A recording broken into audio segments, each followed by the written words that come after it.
ഓരോ ദിവസവും പുലരുന്നത് നമുക്കെല്ലാവർക്കും ഒത്തിരി പ്രതീക്ഷയോടെ ആയിരിക്കില്ലേ? പക്ഷെ ഓരോ ദിവസം അവസാനിക്കുന്നതോ ഒത്തിരി അനുഭവങ്ങൾ നമുക്ക് തന്നിട്ടായിരിക്കും. ചിലപ്പോൾ നല്ലതായിരിക്കും, ചിലപ്പോൾ ചീത്തയായിരിക്കും. നല്ലതിനെ ഉൾക്കൊള്ളാനും ചീത്തതിനെ കളയാനും നെവർ മൈൻഡ് ചെയ്യാനും നമ്മൾ ശീലിക്കണം. അപ്പോൾ ഇന്നത്തെ ഒരു ദിവസത്തേക്ക് എല്ലാ കൂട്ടുകാർക്കും സ്വാഗതം. അപ്പോൾ ഒരു പോസിറ്റീവ് ഡേ തന്നെ ആവട്ടെ എന്ന് വിചാരിച്ചു. അമ്പലത്തിലൊക്കെ പോയി മൈൻഡൊക്കെ ഒന്ന് റീഫ്രഷ് ചെയ്യാമെന്ന് പറയാം. റീഫ്രഷ് ചെയ്തിട്ടാണ് വന്നിരിക്കുന്നത്. അപ്പോൾ ഇന്ന് രാവിലെ ഇതായിരുന്നു മൂഡ്. അപ്പോൾ ഓരോ ദിവസം നമ്മുടെ മൂഡ് ഓരോ രീതിയിലായിരിക്കില്ലേ. അപ്പോൾ ഇന്ന് ഒന്ന് അമ്പലത്തിലൊക്കെ പോയി ഒരു പോസിറ്റീവ് എനർജിയൊക്കെ ആവട്ടെ എന്ന് വിചാരിച്ചു. ശേഷം ഞങ്ങൾ വീട്ടിൽ വന്ന് ബ്രേക്ക്ഫാസ്റ്റൊക്കെ കഴിഞ്ഞപ്പം ഇന്ന് കാര്യമായിട്ട് അടുക്കളയിൽ കയറി വേറെ ഒന്നും ഉണ്ടാക്കേണ്ട ആവശ്യമില്ല. രാവിലെ ഒരു ബർത്ത്ഡേ പാർട്ടി ഉണ്ടായിരുന്നു, ഉച്ചയ്ക്ക് ശേഷം ഒരു മാമോദീസ ഉണ്ടായിരുന്നു. അങ്ങനെ ഇന്ന് ഫുള്ളായിട്ട് അടുക്കളയൊക്കെ റെസ്റ്റ് കൊടുത്ത ഒരു ദിവസമായിരുന്നു. അപ്പോൾ മക്കളെയൊക്കെ ഒന്ന് വിളിച്ചുണർത്തിയിട്ടുണ്ടായിരുന്നു. ഇതൊരു സൺഡേ ആയിരുന്നു കേട്ടോ. അതുകൊണ്ട് തന്നെ അവർക്കൊന്ന് അവധിയാണല്ലോ. അപ്പോൾ അവരുടെയൊക്കെ ഒന്ന് ഇച്ചിരി ഉറങ്ങിക്കോട്ടെ എന്ന് വിചാരിച്ചാൽ അവരെ അമ്പലത്തിൽ കൊണ്ടുപോയിട്ടുണ്ടായില്ല. പിന്നെ ഞങ്ങൾ നേരെ വണ്ടി എടുത്ത് കടയിലോട്ട് വിട്ട് അപ്പോൾ അവിടെ ഇച്ചിരി സമയം പോസ്റ്റായിരിക്കുവാണ്. നമ്മളെങ്ങോട്ടാണ് പോകുന്നത്? Birthday party. അത് കഴിഞ്ഞിട്ട് ഇന്ന് കുശാലാണല്ലേ? അത് കഴിഞ്ഞിട്ട് മാമോദീസയുണ്ട്. അല്ലാങ്ങോട്ടും നമുക്കിന്ന് കുശാലാണ്. രാത്രിയും കൂടെ എവിടെയും കിട്ടിയിരുന്നെങ്കിൽ നന്നായിരുന്നു. പുറത്തു പോകാലോ. പിന്നെ അച്ഛനെ വെയിറ്റ് ചെയ്ത് പോസ്റ്റായിട്ട് ഇവിടെ ഇരിക്കുക. 11 മണിക്ക് വരാൻ പറഞ്ഞിട്ട് നമ്മൾ 11:30 കടയിൽ നമ്മൾ എത്തിയിട്ട് അച്ഛൻ വന്നിട്ടില്ല. അച്ഛൻ നമ്മളോട് എന്താ ലേറ്റ് ആയെന്ന് ചോദിച്ചോണ്ടിരിക്കുക ഇവിടെ. അപ്പം നമ്മൾ ലേറ്റ് ആയതുകൊണ്ട് നമ്മൾ ഇച്ചിരി അവിടെ വെയിറ്റ് ചെയ്യിപ്പിക്കുവാണ്. അപ്പം എന്തായാലും ഇന്ന് നല്ലൊരു കാലാവസ്ഥയാണ് കേട്ടോ ട്രാവൽ ചെയ്യാനൊക്കെ പറ്റിയത്. അപ്പോൾ ഇതേ കടയിൽ നിന്നായിരുന്നു കേക്ക്. അപ്പോൾ കേക്കൊക്കെ എടുത്തിട്ടാണ് ഞങ്ങൾ പോയിട്ടുണ്ടായിരുന്നത്. അപ്പം ബർത്ത്ഡേ അല്ലേ, അപ്പോൾ കൊച്ചിൻ്റെ 2ാമത്തെ ബർത്ത്ഡേ ആണ് കേട്ടോ. കൂട്ടുകാരൻ്റെ കൊച്ചാണ്. അപ്പോൾ എന്തായാലും ഒരു ഗിഫ്റ്റ് വാങ്ങിക്കണമല്ലോ. അപ്പോൾ തിരുവാങ്കുളത്തില്ല, ഞങ്ങൾ എറണാകുളത്താണ് കേട്ടോ. തിരുവാങ്കുളത്തുള്ള ബേബി ഹഗ്ഗിലാണ് പോയിട്ടുണ്ടായിരുന്നത്. എപ്പോഴും കണ്ടാൽ വിചാരിക്കും ഈ കടയിൽ ഒന്ന് കയറി നോക്കണം ഇവിടെ എന്തൊക്കെയാണ് ഉള്ളതെന്ന്. അപ്പോൾ ഇന്നാണ് ഒരു ടൈം കിട്ടിയത്, ഇന്നാണൊരു സാഹചര്യം ഉണ്ടായത്.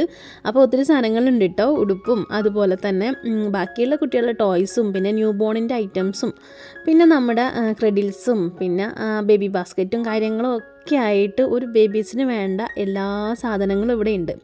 അപ്പം നല്ല ക്യൂട്ടായ ഈ ഒരു ഡോൾസൊക്കെ കണ്ടപ്പോൾ എടുത്ത് നോക്കാതിരിക്കാൻ തോന്നിയില്ല. എല്ലാത്തിനും ഒന്ന് ഭയങ്കര ക്യൂട്ടാണ് കേട്ടോ. കാണാനായിട്ട് എന്ത് രസമാണ്.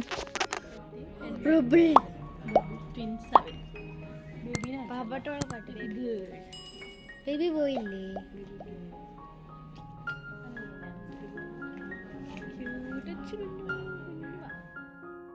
ഈ ഒരു സാന്ത്വനം കാണാൻ നല്ല ഭംഗിയില്ലേ. അപ്പോൾ എല്ലാത്തിനും ഒന്ന് എടുത്ത് നോക്കി കേട്ടോ. എല്ലാത്തിനും നല്ല റേറ്റും ഉണ്ട്, പക്ഷേ ഡിസ്കൗണ്ട് ഉണ്ട് കേട്ടോ. കുറേ ഐറ്റംസിന് ഡിസ്കൗണ്ട് ഉണ്ട്. അതുകൊണ്ട് തന്നെ എല്ലാം ഒന്ന് ജസ്റ്റ് നോക്കിയിട്ട് പോന്നു. ഇനി ഒരു സാഹചര്യം വന്നു കഴിഞ്ഞാൽ ഇവിടെ തന്നെ വരാമല്ലോ. അപ്പോൾ നല്ല വലിയൊരു ഷോപ്പാണ് കേട്ടോ. എല്ലാ ഐറ്റംസും ഉണ്ട്. അപ്പോൾ ഇതേ മോളും മോനും എല്ലാവരും ഞാനെടുത്ത് നോക്കിയതെന്ന് കണ്ടപ്പോൾ അവരെന്തായാലും വിട്ടില്ല. അപ്പോൾ നമ്മളൊരു ടോയൊക്കെ നോക്കി അതൊക്കെ അവർ ഗിഫ്റ്റ് പാക്ക് കൊണ്ടിരിക്കുകയാണ്. അപ്പോഴാണ് ഈ ഒരു വീഡിയോസൊക്കെ എടുക്കാമെന്ന് വിചാരിച്ചത്.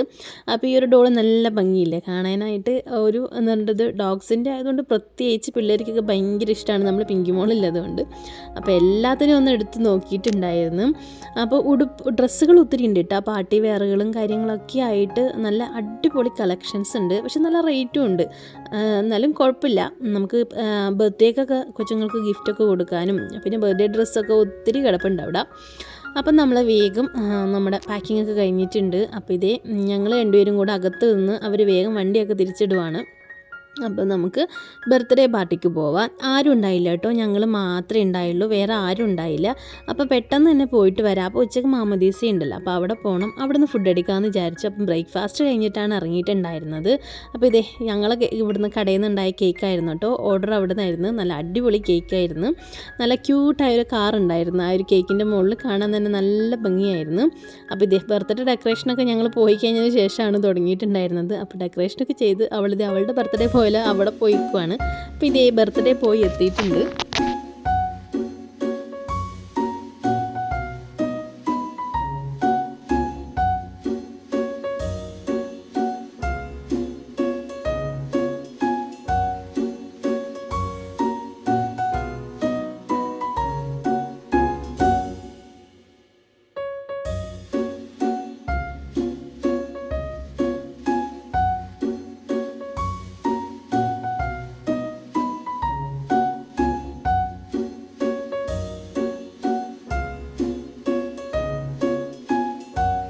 കേക്കിൻ്റെ മുകളിലത്തെ കാറ് കണ്ടപ്പോൾ തന്നെ അവൻ പെട്ടെന്ന് തന്നെ അതിലോട്ട് കൈയിട്ടിട്ടുണ്ടായി. അപ്പോൾ കൈയൊക്കെ പിടിച്ച് വെച്ചിട്ടാണ് ബാക്കിയുള്ള ബർത്ത്ഡേ കേക്ക് കട്ടിംഗ് ഒക്കെ നടത്തിയിട്ടുണ്ടായിരുന്നത്. അപ്പോൾ ഇതേ ബർത്ത്ഡേ സെലിബ്രേഷൻ ആരും ഉണ്ടായില്ല കേട്ടോ, നമ്മൾ മാത്രമേ ഉണ്ടായുള്ളൂ. അപ്പം കേക്ക് കട്ടിങ്ങും കാര്യങ്ങളൊക്കെ കഴിഞ്ഞ് പിന്നെ ഗിഫ്റ്റ് ഒന്ന് എന്താണെന്ന് അറിയാനുള്ള ഒരു ആകാംക്ഷയിൽ അവനെ കൊണ്ടൊന്ന് തുറപ്പിക്കുകയാണ്. പക്ഷെ അവന് വലിയ മൈൻഡ് ഉണ്ടായില്ല. അവനും മോനും കൂടിയിട്ട് രണ്ടുപേരും കൂടെ ഗിഫ്റ്റൊക്കെ ഒന്ന് അൺബോക്സിങ് ചെയ്ത് അപ്പോൾ ടോയ് കണ്ടപ്പോൾ ആശാന് സന്തോഷമായി. അപ്പോൾ ഇതേ ആ പിള്ളേർക്ക് ഏറ്റവും കൂടുതൽ ഇഷ്ടമുള്ള സാധനമാണല്ലോ ഈ കാറുകളും കാര്യങ്ങളൊക്കെ. അപ്പോൾ ഇതൊരു സെൽഫിയും കഴിഞ്ഞ് ഞങ്ങൾ അവിടെ നിന്ന് ഇറങ്ങിയിട്ടുണ്ടായി. ശേഷം ഞങ്ങൾ വീട്ടിലോട്ട് പോന്നു.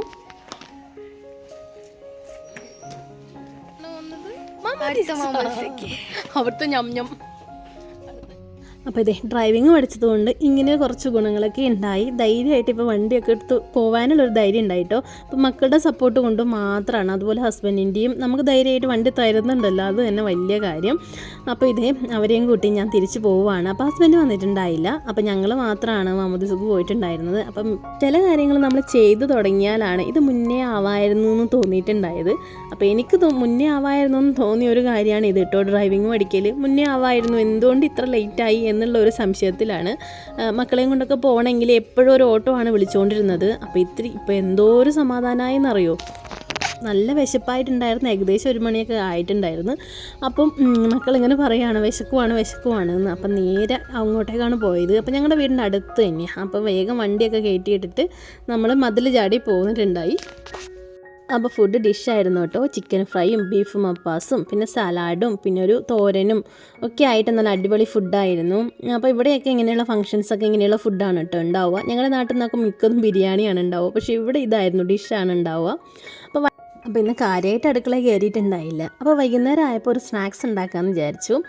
നമ്മളെ പക്കാവടയാണ് കേട്ടോ ഉണ്ടാക്കുന്നത്. പക്കാവട എന്നാണ് നാട്ടിലൊക്കെ പറയുക. ഇവിടെ പക്കാവട എന്ന് പറഞ്ഞു കഴിഞ്ഞാൽ നമ്മൾ കറുമുറു പൊട്ടുന്നൊരു സാധനമല്ലേ, നമ്മുടെ ഇടിയപ്പത്തിൻ്റെ അച്ചിലൊക്കെ ഉണ്ടാക്കുന്നത്. അപ്പോൾ റെസിപ്പി ജസ്റ്റ് ഒന്ന് പറഞ്ഞു പോവാം കേട്ടോ. കടലമാവിൻ്റെ നേരെ പകുതി അരിപ്പൊടി എടുക്കുക. ഇപ്പം 4 സ്പൂണ് കടലമാവ് എടുക്കുകയാണെങ്കിൽ 2 സ്പൂണ് അരിപ്പൊടി എടുക്കുക. നമ്മുടെ ഇടിയപ്പത്തിൻ്റെയൊക്കെ പൊടി, അതിലേക്ക് മുളക് പൊടിയും മഞ്ഞൾ പൊടിയും നമുക്ക് ആവശ്യത്തിന് ചേർക്കാം.